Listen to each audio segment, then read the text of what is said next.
Chega para bater o time do Juventude que aperta 0-0 com 13 minutos. Cruzamento na primeira trave. Chega a defesa parcialmente para cortar. Voltou a Derlão. Uma bomba no meio do caminho. A bola bate no Diego Leão. Voltou a sobra. Raí tentou. Palácio tirou para o alto. A bola fica viva. Messias de cabeça. Palácio tira de novo para o alto. Voltou para o Juventude. O chute no canto. É gol!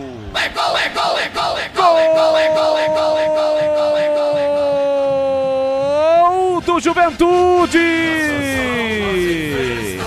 MP Marcos Paulo tem a 10 estampada na camisa. A pressão era forte por duas vezes. A zaga da Macaca não tirou. E aí a bola sobra limpa pro MP. A queima-roupa, esta não deu pro Diogo Silva. A bola entrou no cantinho. Abre o placar o time alviverde da Serra Gaúcha. 14 minutos, primeiro tempo. Tá registrado MP. Ponte Preta 0, Juventude 1 e o detalhe do gol, Pedro Piscinato. O detalhe do gol é a falha bizonha do Sérgio Palácios. Teve 3 oportunidades de cortar a bola, em 2 delas cabeceou para cima e depois deixou o MP virar em cima dele, dentro da área, e aí o MP não perdoa.